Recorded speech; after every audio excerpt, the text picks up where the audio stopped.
Perkenalkan, nama saya Nurul Ainun, NIM 091091091902, Prodi Agribisnis semester 7. Baik, saya akan memaparkan materi dari pengembangan produk baru.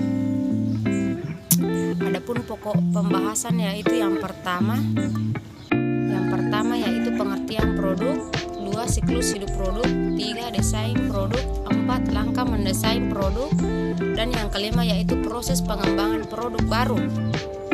Baik, pengertian produk dalam menghasilkan dan menawarkan produk pada suatu perusahaan harus bisa disesuaikan dengan kebutuhan dan keinginan konsumen atau pelanggan.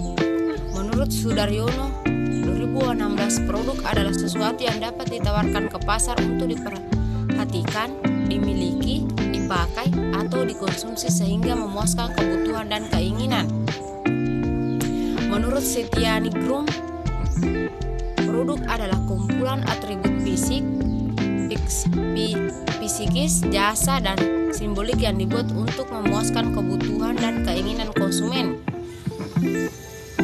Adapun siklus hidup produk, secara umum PLC digolongkan menjadi 4 tahap yaitu introduction, growth, maturity, dan decline. Yang pertama yaitu tahap perkenalan atau introduction, yaitu suatu periode pertumbuhan penjualan yang lambat saat produk itu diperkenalkan di pasar.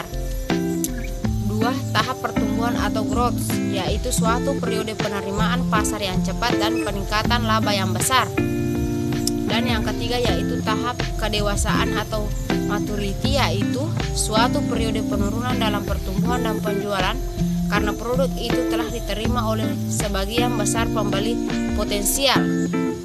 Dan yang keempat yaitu tahap penurunan atau decline, yaitu periode saat penjualan menunjukkan arah yang menurun dan laba yang menipis. Adapun desain produk terminologi, yaitu desain merupakan suatu proses yang dapat dikatakan telah seumur dengan keberadaan manusia di bumi. Hal ini sering tidak kita sadari, akibatnya sebagian dari kita berpendapat seolah-olah desain baru dikenal sejak zaman modern dan merupakan bagian dari kehidupan modern.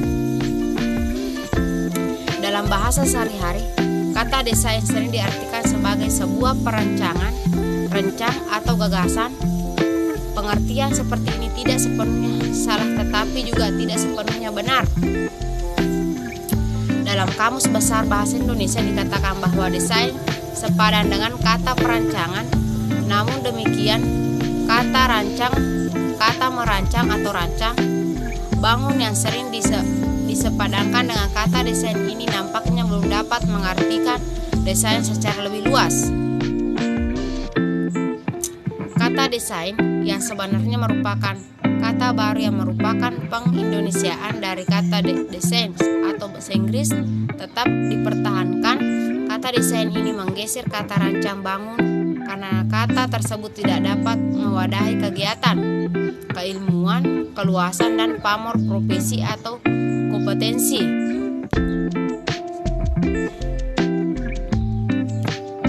Adapun langkah mendesain produk yaitu langkah mendesain produk adalah yang pertama yaitu identifikasi kebutuhan, 2.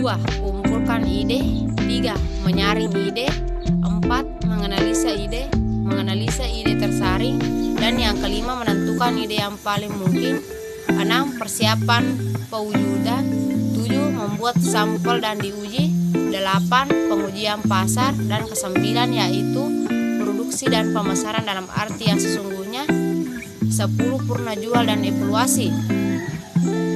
Adapun proses pengembangan produk baru yaitu tahap-tahap pengembangan produk baru. Tahap proses pengembangan produk DKK 2006.